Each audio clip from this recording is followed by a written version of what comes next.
Hello, and welcome to another episode of your Bish Therapist podcast. I am your host, Melissa Reich, your Bish Therapist, a real life therapist turned pop culture aficionado, serving clinical interpretations and hot takes on all things pop culture. Today's episode is going to be part 2 of Paris in Love. So last week, the season 2 premiere episode was about Paris in Love on Peacock. And, for everybody who enjoys me and enjoys the show, they know that I like to do deep dives. So not only did I get Paris's book and I read that, this part 2 episode is going to talk more specifically about Paris's trauma in the camps, in the teenage hell camps that she was sent to. So what I did was there was an episode or a series on Netflix. It was called Hell Camp Teen Nightmare. And it featured people who worked at these types of, wilderness camps that got shut down. And it really gave a really a good insight into the dark, abusive nature of these teenage hell camps. And so much of Paris's story is wrapped up in the trauma that came from that as well. So in part 1, I talked about Paris's trauma that led to some acting out behaviors. And so part 2 of this is going to be what actually she, went through. I'm going to, as I said, I think Paris's voice is so important in every way. And she really did such a good job of being open and honest, which is no easy task when you're in a family like the Hiltons, where there's secrecy and don't talk about things. And, there's a lot of things in this book that Kathy didn't like. And it's understandable because it doesn't make her look great. And so, but here's the thing. Paris truly went through absolute hell, abject torture. So I'm going to share a little bit about what she experienced. I'm going to talk about these camps. I'm going to call them out by name. She listed them in the book. I'm going to talk about the kind of how these camps started. And I'm also just going to continue to praise Paris for being the absolute, go in terms of, truly at the end of this episode, when I outline the amount of abject torture that Paris it was forced upon her at these camps, I think everyone will have a absolutely new appreciation for Paris. She saved her own life multiple times when nobody was listening to her. And going through what she went through truly would have been enough to break any human being. And so the fact that she is who she is now and where she is now, I just really want people to understand that that is truly nothing short of miraculous. So here we go. Let's get into it. So episode 2, Paris, the memoir. There's a couple of things that I am going to be reading from Paris's memoir, because I think that between, what Paris talked about, and the ghostwriter, both of them worked beautifully together. It's just, her words are so important that I don't want to paraphrase. So there's some things that I'm actually going to be getting right from her book. But I will start this episode out with a trigger warning, because today I'm going to be talking about abuse. I feel it at the top of every episode. I'm probably going to be issuing a trigger warning because that's just what I do. I talk about tough topics that, other people maybe don't want to talk about, or they're very sensitive. But so the trigger warning for today's episode, I'm going to talk about abuse, trauma, specifically sexual abuse, physical abuse, emotional abuse, all of it. I'm also going to talk a little bit about how these camps can also manipulate families. So I'm going to talk about, the family dynamic of it all, and, going to talk a little bit about, the Hiltons, how their legacy kind of, these people who run these camps, they make it seem incredibly high end. It's extremely expensive, and they make it appear exclusive. And when I tell you some things about how Paris's parents were also manipulated, it's just it's so abhorrent. I'm just happy to have a platform to be able to talk about it. So, one thing that Paris said in her memoir is that being vulnerable is so scary. She talks about holding on to toxic shame and guilt. And after writing the book, she said, I feel like I can finally be me, which, oh my God, is just so beautiful. I just support her so much. So I'm going to start by giving a kind of, intro into what some of the major revelations were in the book, especially the ones that really upset Kathy. I'm going to read some excerpts from the book, and I'm going to outline and talk about all of these camps. Now, what I'm also going to do is I'm going to share a little bit of my experience working at a troubled youth residential facility. I'm not going to say the name of it because, well, I just don't want to get sued or get in trouble or anything. But I have a little bit of experience working at a residential treatment facility for teenage girls. So I'm also going to kind of talk about some of my real life experiences with that, and just kind of wrap it all up.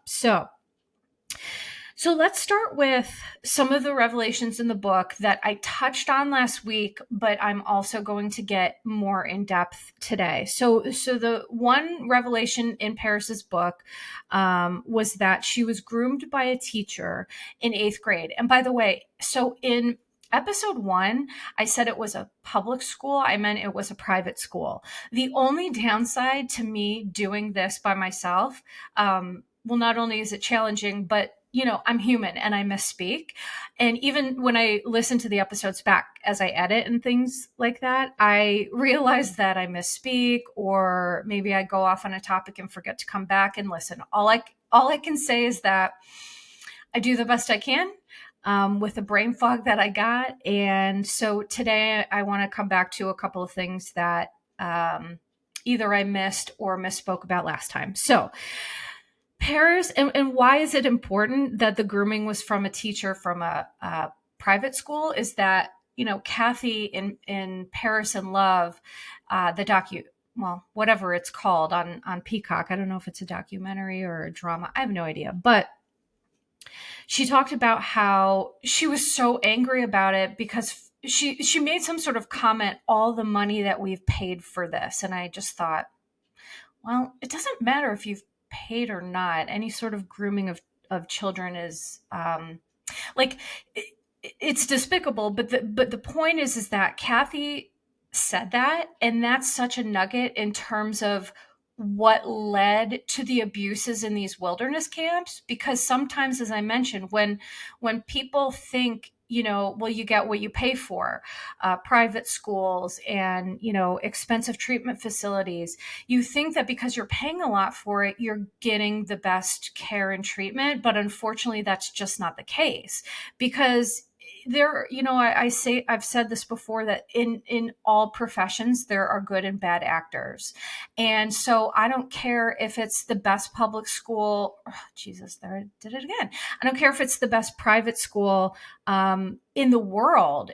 There's going to be good and bad actors at that school. That's just humanity. So it doesn't matter how much you're paying for a treatment or how much you really have to be aware that money doesn't always buy good care and treatment in this vein anyway. It might get you, some high-end things at Bergdorf's or what have you, but you can't there's good treatment that doesn't cost an arm and a leg, is what I'm saying, and super expensive treatment doesn't always mean that that's great either.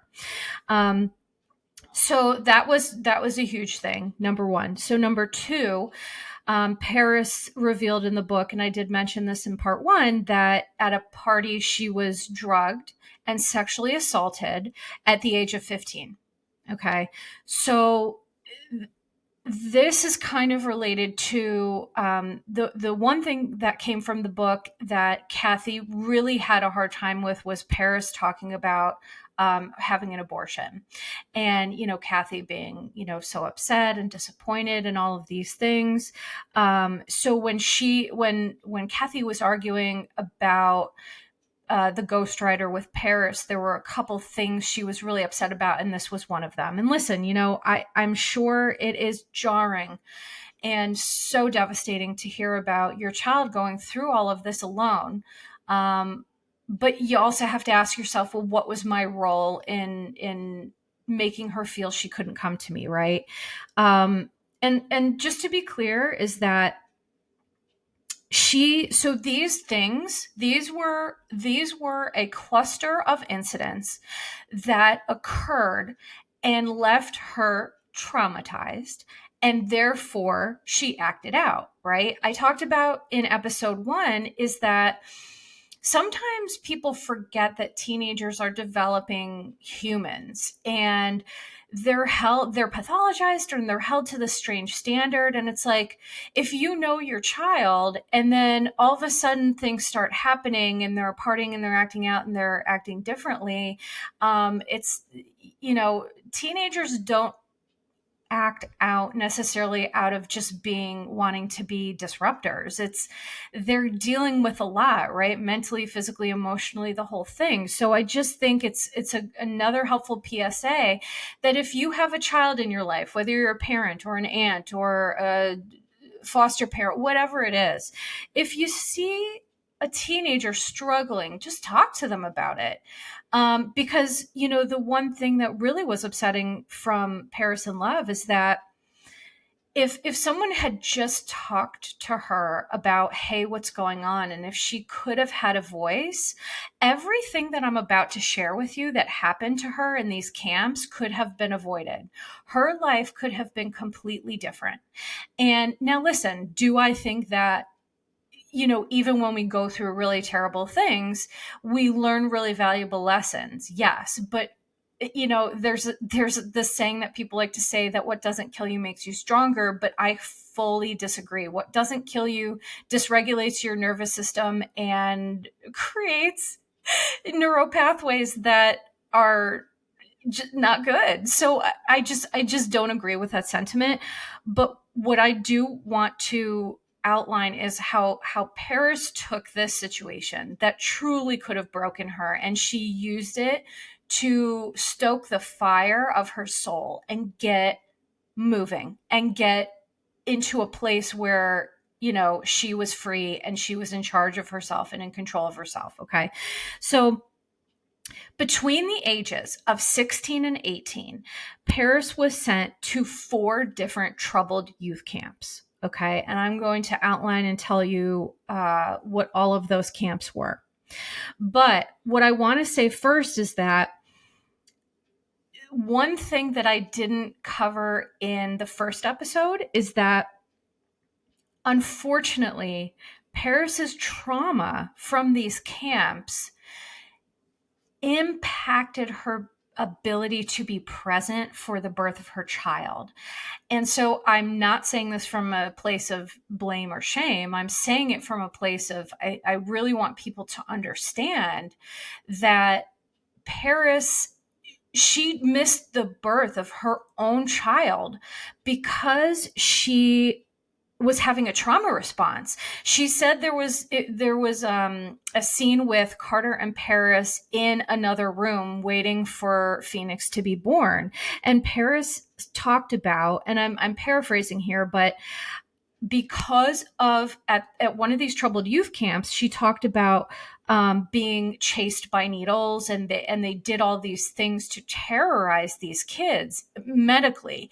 And she had developed such a fear and anxiety of medical facilities, needles, things like that, that she missed the birth of her own son. And now, was she there afterwards and did skin to skin and all those things? Absolutely, positively. But it's just a point that and I could tell in the moment that she did not understand what was happening for her. She made this comment about, I wanted it. Her and her family and Kathy, they're all big on energy, which so am I totally subscribe to that. She didn't want her trauma, right? Her anxiety, her trauma, everything that she was feeling, she didn't want that quote unquote energy brought into the room when her son was born. And that is one of the saddest things that I have ever heard, because Paris, there is nothing wrong with her. And the fact that she was made to feel that there was, and it led to that missing that moment, is just devastating. And I'm hoping that she's able to work through that so that any more children that come into this world, she is able to be more participative and not gaslighting and being hard on herself and guilting herself and all of those things. That definitely really did devastate me. Some of, I'm sorry, one of the things Paris said too, with my new life, I don't want to take any of this into the future. So it's like she has these moments of insight where she understands how she feels and how it's impacting her. But all survivors of trauma, it takes a lot of time and practice to be able to catch it in the moment.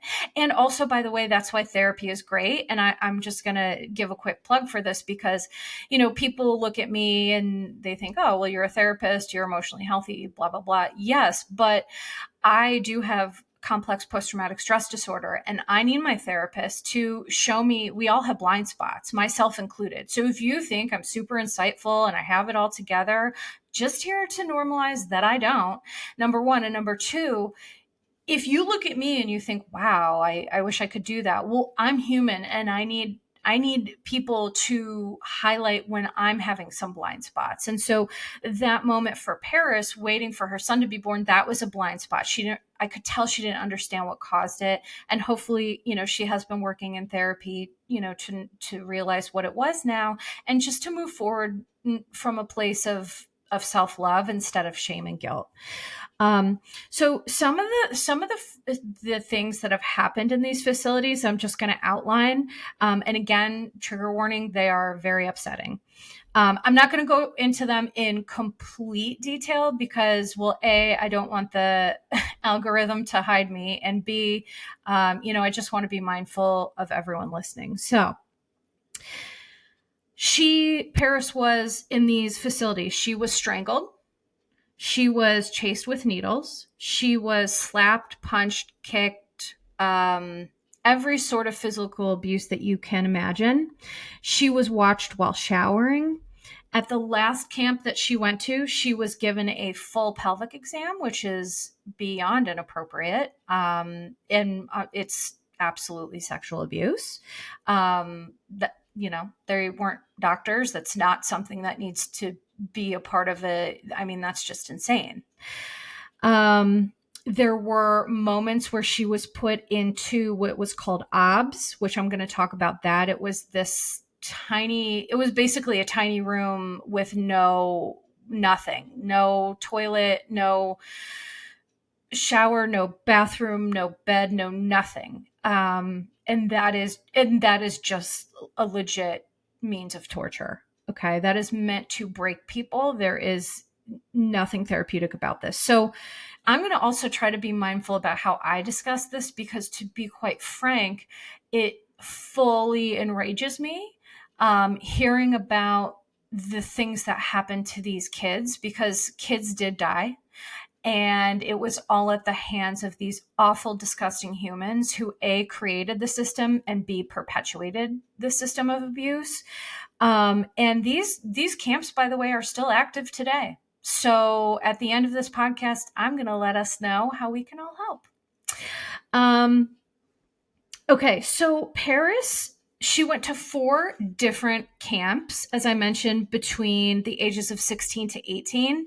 And when she was 18, she just aged out and she could make her own decisions. So thankfully, that was the end of it. But there were 2 years of abject torture. So first school she went to was called CEDU. Okay. So Mel Wasserman, and I'm going to name these people who started these things because they need to be held accountable. Okay. So Mel Wasserman created, it was called CEDU, which stood for Charles Diedrich University. And Charles Diedrich was, another terrible person who had all these ideas about, well, also you're going to find a lot of these people who perpetuate this and created it were men who came from really toxic situations. And the reason why I share that is that sometimes we go through situations and we think, well, we just need to be tough and this and that, and that is just not. There's no research to support that tough anything is helpful for trauma. Now, what I will say is there are great recreational therapy programs. Recreational therapy is an absolutely beautiful therapeutic technique, and I've seen it at places that I've worked. It's worked really, really well. But what I'm about to describe to you is not that. Okay. So, oh gosh. So she went to CEDU, Charles Dietrich University. That was started by Mel Wasserman. Okay. Then she was sent to, it was called Ascent, which, by the way, all of these whatever you want to call it, these hell camps, they all have like the dumbest names that are just like nondescript and are meant to sound cool. And it's like, ugh, it just grosses me out. So the second camp she went to was called Ascent. Then the third camp she was sent to was called the Cascade School. And then the last one was Provo Canyon Camp. Okay. So all of these, from the research that I did and from reading Paris's book, these are all defunct now. But it is very important to mention that there are still camps like this that exist. Okay. Which is just horrifying.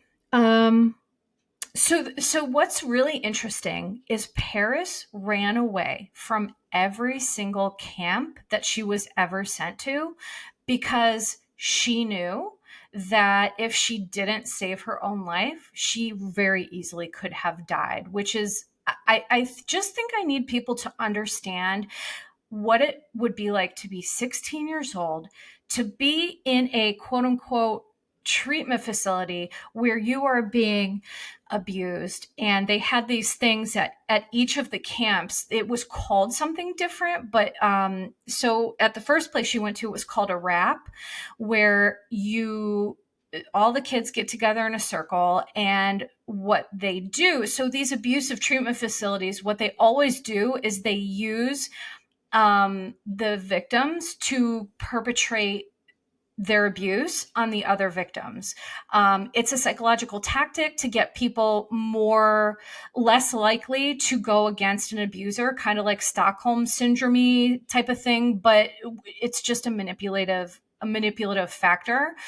And so what would happen is these kids they'd be starved.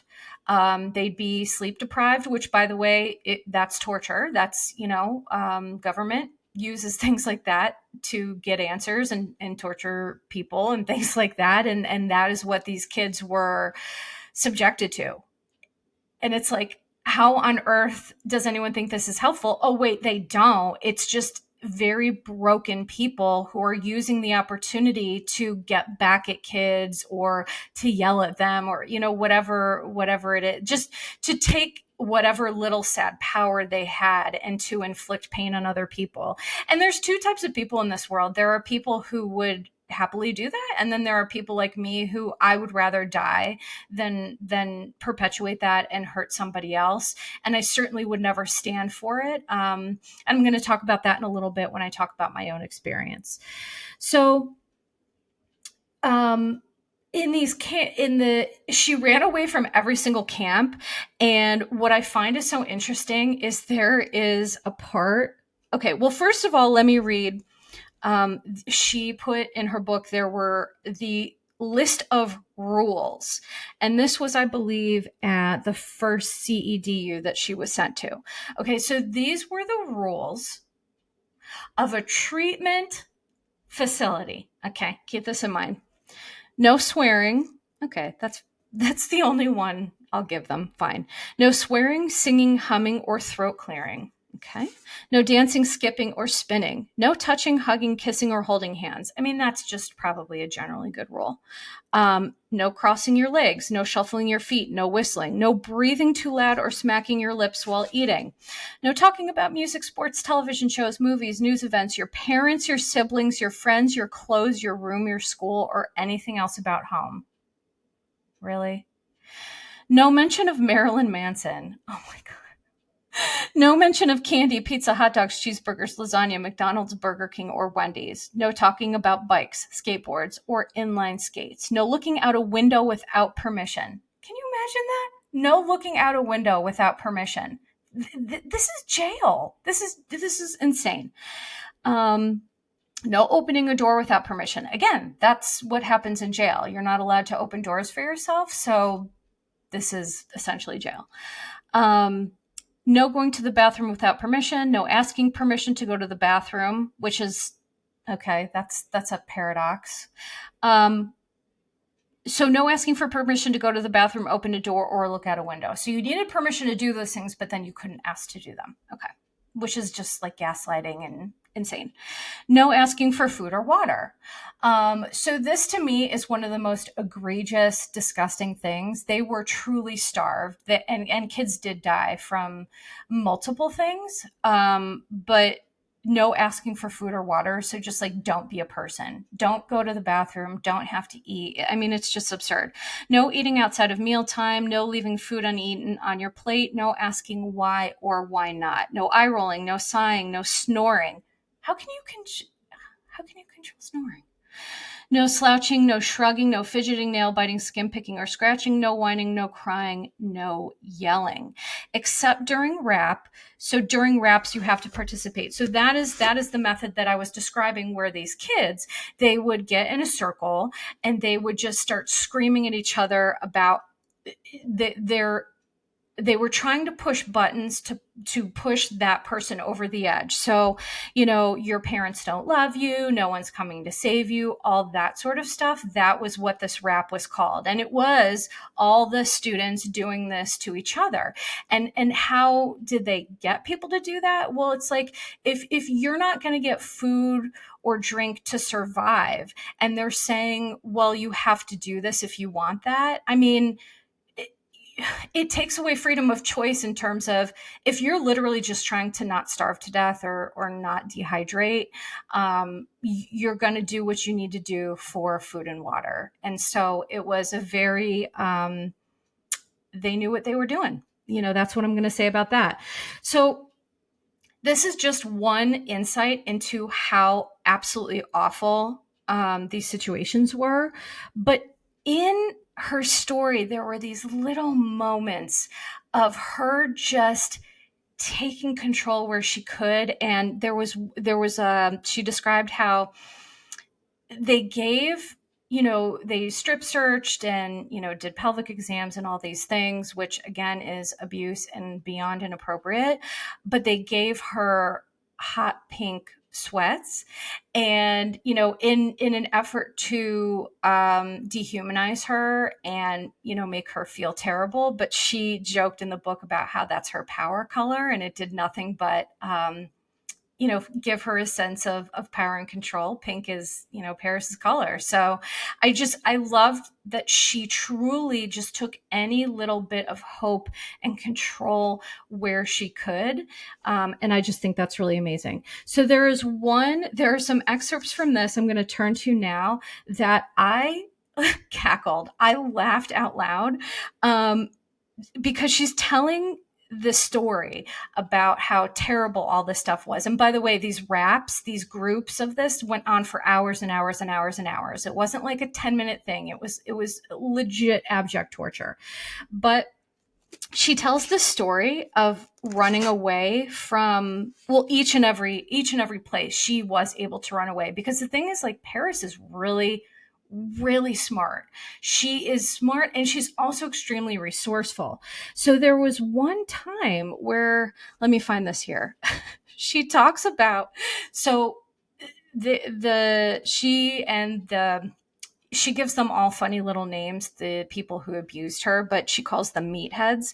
And one of the meatheads, she was like in the bathroom, and they were out somewhere. It was like one of the rare occasions. And so Paris knew that this was like, she needed to get herself out. And she said she was like in a public bathroom, sitting on the toilet, and she braced herself, and she was like, she kicked the door straight off its hinges because there was someone on the other side, and that knocked that person out, and she was able to run and get away. But one of the funniest things is that, here's the thing about dancing in a really crowded club: there's so little room to do anything. You end up basically jumping up and down for hours, which gives you the thigh muscles of a kangaroo. It's like, oh my God. She's so cute. I just love her. So basically, Paris had these like crazy thigh muscles because she just jumped up, and she basically did aerobic exercise for, when she went out and partied and things like that. And so she was able to kick this door off its hinges, take this woman out, and run, run, run. Okay. And where did she run to? The Hilton. Now, this is where I realized, I've realized before this, but Paris is so resourceful. So she realized, she looks unwell. She's in these like terrible clothes, and she's just like drawn, and she looks like something's very wrong. But what she did is she bolted past the concierge and screamed, "My boyfriend is trying to kill me. Get me a taxi." How amazing is that? So, and she said, a good concierge doesn't ask questions. And you know what? He hustled her right out to the curb to a waiting cab, and she was able to get away. So I find that just an amazing story of survival. Is like, she, again, growing up the way that she did, she knows that a good concierge doesn't ask questions, and they're just going to like help you out. So, kudos to Paris. Unfortunately, time and time again, she was caught and she was brought back. And this is where some of the really devastatingly painful information starts to come out, is that Paris called her mom and dad on multiple occasions. And let me see here what it says. And each time, okay, so the first time she called her parents from the facility, she got like phone time after like a certain period of time. And it says here, my parents had been counseled by the psychiatrist who made weekly visits to the school that I would try to lie and manipulate them into letting me come home. So a huge part of this practice that I need everybody to be aware of is there are teams of, people with valid titles. And by the way, anyone can get a title. I believe that anyone, you can get a master's degree, you can get a license, you can get a PhD, you can get a PsyD. There are terrible people who have titles. Terrible. And so they use it to manipulate. And so these psychiatrists and these people would come to Kathy and Rick and manipulate them and say, she's going to lie. She's going to try to tell you anything to get out of this. And unfortunately, as I mentioned in episode 1, there is a factor with people of a higher socioeconomic status that there is a care and a concern about how they are perceived. Okay. And there is a power dynamic in wealthy families where you do as you're told, and you're expected to just toe the line, right? And so here's the downside of the do what you're told, of the towing the line, is that how are you going to speak up when something is happening, because you've been conditioned not to do that by family?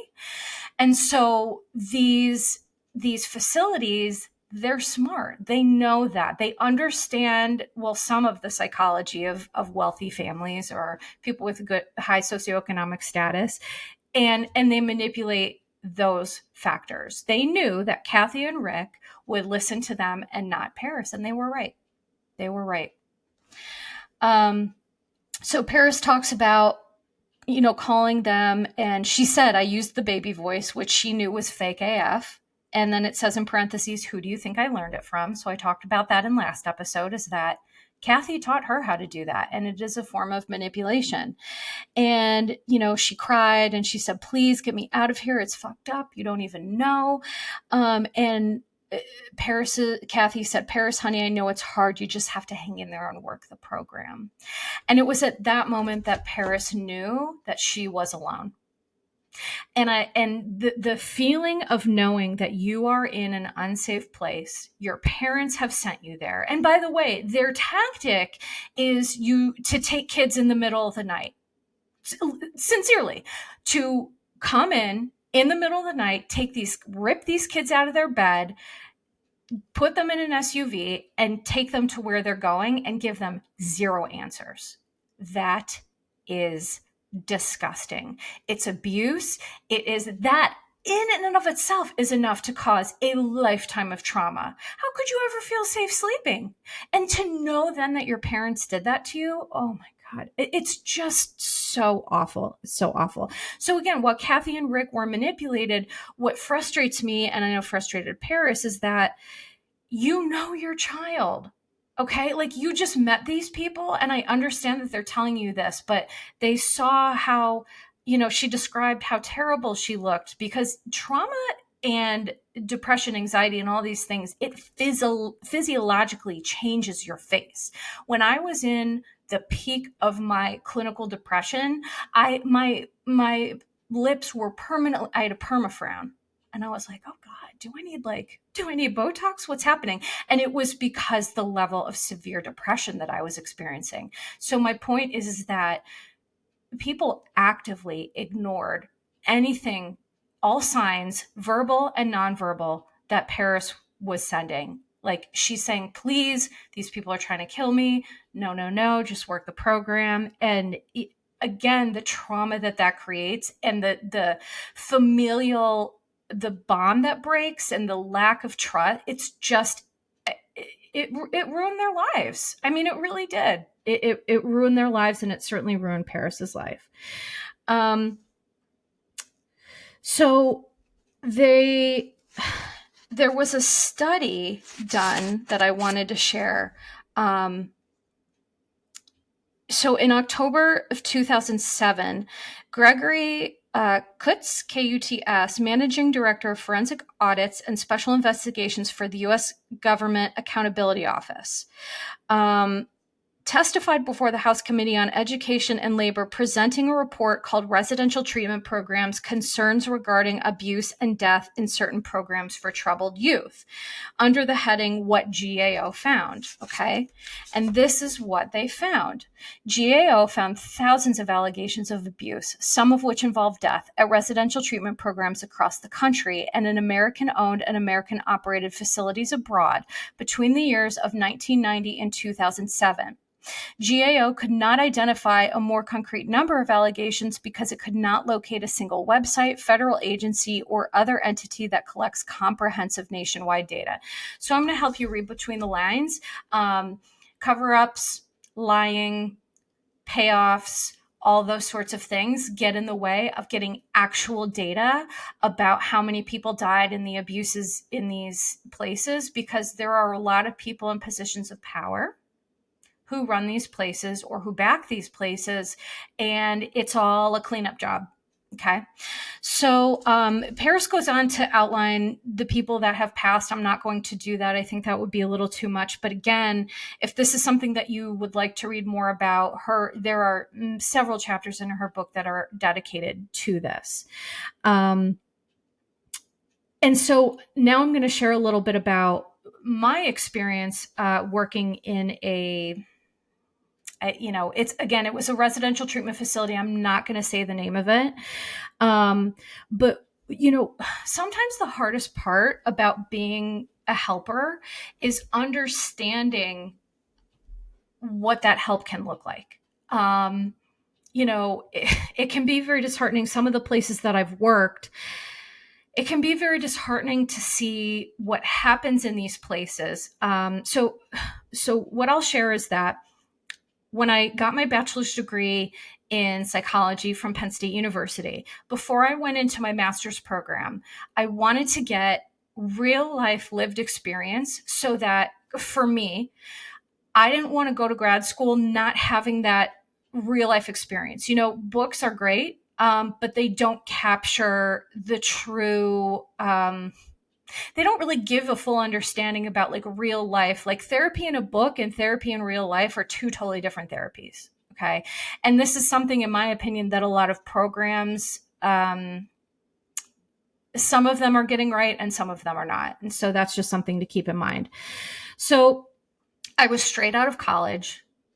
Literally, I started like 4 days after I graduated, because my toxic trait is like, I've never been unemployed. Like this is the longest period of my life that I've not had like a actual job, because I'm just like, I'm a really hard worker. I have a good work ethic. So 4 days after I graduate, I start working at this residential treatment facility. And what happens is, I'm just going to describe is that it was a unit. So it was like a big place, and there were a lot of different levels of care. Okay. So at the top level of care is going to be psychiatric hospitalization. Okay. And then the level of care underneath that is a residential treatment facility, which is where the clients, they live there for a period of time until it's determined that they are well enough to be released. And then in this campus, there were other lower levels. So there was like an intensive outpatient where people would go home, but then they would come for like most of the day. And then there were, so it goes down from there, right? In terms of the level of intensity. And I was at the second level, which is the residential treatment facility. And one of the toughest things about my experience there is that, because I didn't know anything about this when I started, is that kids there were often aggressive when they would be struggling, because, when you're a teenager and you're struggling with mental health issues, there is going to be some aggressive behavior through no fault of, the person experiencing the issue. So we're here to teach them and help them understand how to regulate emotions and how to manage things better and do things differently, right? But when there would be people getting aggressive, we had to do physical holds, which I did not like. And ultimately, the process just kind of took a part of my soul. And I ended up just going to grad school and saying, I need to grow so that I can affect change at a higher level, because I don't like this. Now, what I will say is, holding kids when they were aggressive was always done with respect, dignity, and safety in mind. So I attended thousands of hours of trainings for how to do it properly. And fortunately, I worked with a lot of really wonderful people. So the thing about my unit is there were great people, but I heard horror stories about other units. And so had I worked on those other units, I definitely would have not tolerated that. I would have, I guess, been a whistleblower. I don't know. That's just like who I am as a person. I am never going to not stand up for a child who's being mistreated. And just because you're in a facility for help and things like that doesn't mean that you deserve to be abused or mistreated. You're there for help. So, And there were rules about, if someone said, I can't breathe, you have to, it doesn't matter if they're doing it to manipulate you, get up and off, and then you may have to go back down. But in fact, there was a time where I was working with my supervisor and an individual. We had to do that. I lost count. I think it was like 20 plus times. But we both, it was the most tiring thing. And clearly I was in much better shape then. Yikes. Couldn't do that today. But we up and off, up and off, up and off, because I will not stand for, having someone not be okay. And so this person was okay, and it was fine. And eventually, we were able to get them out of a situation of crisis.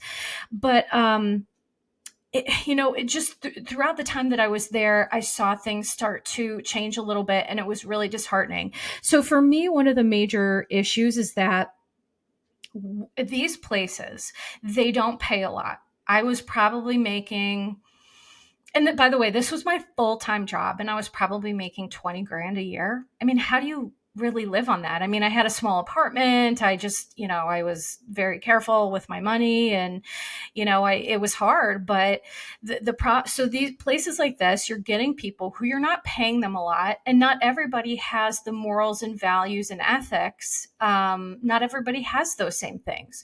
So hiring a young staff, in my opinion, it can lead to inconsistency. And there were definitely some staff that were better than others. There were people who were absolutely beautiful humans, and we really did good work. And then there were some that you could tell that they were not doing this for the right reasons, and they were boundary steppers. And so I had real issue with that. So I ended up leaving and going to get my master's degree so I can, try to affect change, in a different way. But it was a hard experience, and it taught me a lot about what some of these programs could be if they're not done right. Because let me be clear, the place that I worked at, it was done right. There were state rules and regulations. OSHA, there were visits and audits and a real treatment team and actual family therapy. Like I provided individual therapy. So we each got like our individual clients, and I provided individual therapy. And then there was a clinician, masters and doctor level clinicians that were doing family therapy, that were doing discharge planning and treatment planning. Okay. So this was a place that was doing it right. But unfortunately, the nature of treatment and care of teens is it has a very dark side, even when it is done correctly. And so it is my goal to change that. And that is also Paris's goal to change that. Because one of the things I talked about in the first episode is that she is working with Congress to affect change on a higher level with shutting these industries down. And I am here for it, and I want to participate. Paris, if you hear this, I would die if she actually heard this, but I just want to help to take these places down. It's just not acceptable. And when I spoke at the top of the episode so going back to teenage or Hell Camp Teen Nightmare, this specifically focused on a documentary about the abuses of a behavioral health camp from this man named Steve Cardisano. And Steve Cardisano, he's one of these people like Mel Wasserman and Charles Dietrich that, they started these facilities because you just gotta nut up, and you just gotta walk 400 miles while you're starving and thirsty, because, and it's all toxic masculinity bullshit. And so here's the thing, Steve Cardisano, here's what his early life was like. Let me just peel back the layer of this. Okay. His birth parents gave him up for adoption, and he lived with his adoptive parents for 2 years. And then at that time, because I think this was in the 50s or 60s, which you're not even going to believe this, but so his biological parents had issues with drug and alcohol addiction. So he was with these adoptive parents from like birth to 2 years, which is arguably the most formidable developmental time in terms of attachment to caregivers and things like that. And somehow his parents were allowed to take him back So it's like they raised him for 2 years. This is all he knows. And then his biological parents take him back, which, I would hope that wouldn't be allowed today. I mean, things were terrible, in the 50s and 60s regarding stuff like this. It's like, he's not a dog. You're not a dog. You can't just say, oh, you know what? Like, if that wasn't the plan, that is crazy. So essentially he was treated like an animal. And then look how he perpetuated that, right? So I'll go on. So his mother was addicted to heroin and his father was an abusive, angry man. He went into the military and then based his entire perspective and career off of this concept, which is people are going to mistreat you. They're not going to love you. You can't depend on people. But the military gave him this framework that because he felt it helped him, he felt it could help other people. Now, here's the thing. Wilderness camps, and as I said, recreation therapy and nature hikes, those have very therapeutic parts to them, but not the way that they did it. And so Steve and Mel Wasserman and Charles Dietrich, or however you say it, my point is that behind the abhorrent behavior is a very traumatized child origin story. And unfortunately, if you are a traumatized child, if you've had trauma and abuse, you either work on it and do better or you don't and perpetuate the abuse. And that's how it is. And so, these people, and by the way, they were charging $16,000 per child. I mean, it was like a puppy mill, essentially. It was a puppy mill for kids and a jail and a torture. And it was just like absolutely insane. And by the way, this Hell Camp Teen Nightmare, they interviewed police, victims, parents, and old staff members. And one thing that frustrates me is that, adults, as I mentioned, perpetuate this idea that kids should be obedient. And the downside to that is like, no, they shouldn't. We need to teach our kids, if someone's hurting you, you need to say something. If something is happening to you, you need to say something. When we teach children to be obedient, we are teaching them to accept the abuse that they are given. And that is not okay. An old staff member who, of course, perpetuated the abuse. He said, a good spanking can do wonders. Sorry, I might be old school. Okay. Old school is just a euphemism for some fucked up shit.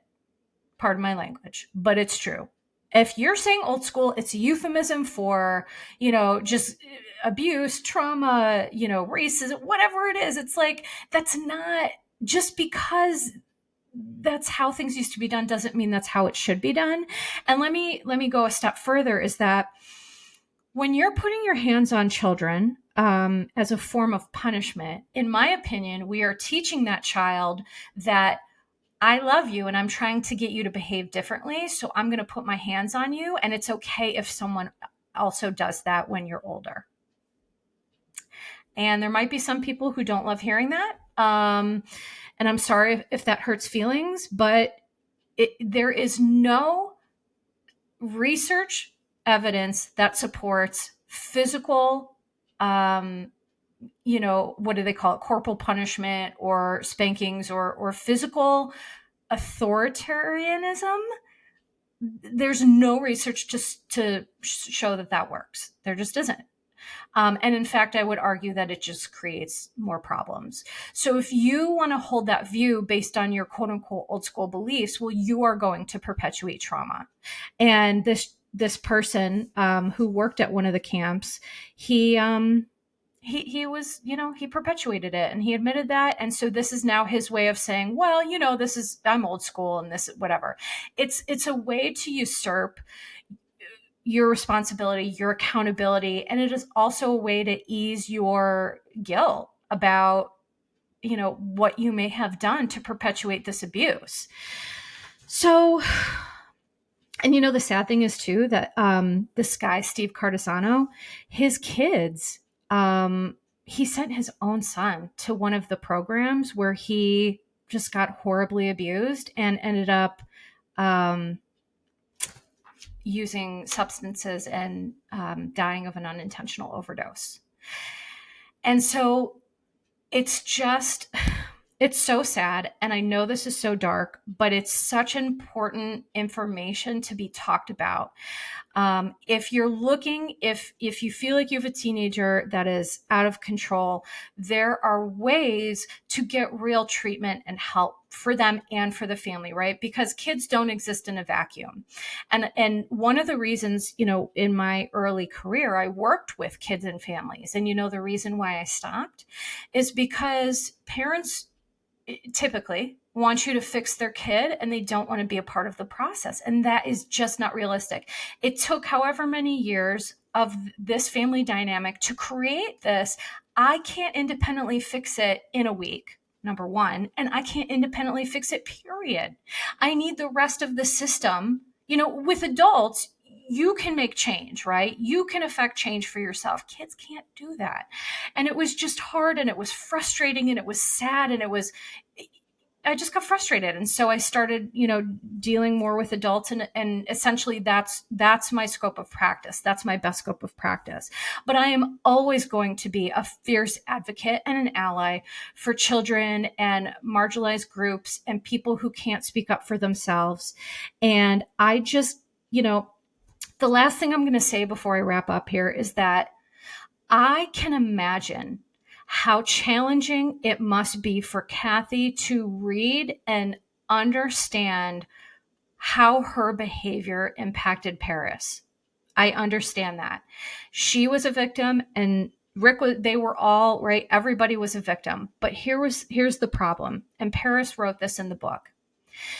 They couldn't just say, I'm sorry, right? Like, all Paris wants to hear is, I'm sorry, I didn't know. And I'm sorry I didn't listen to you. But, Kathy struggles to do that. And I think most parents would, because it is so hard to know that you essentially sent your child to a death camp that she was lucky to get out of alive. And so I think all we can do as whether you're a parent or you just love a child or you're a foster parent, whatever, is that when someone is telling you that you've hurt them, the only reasonable response is, I am so sorry.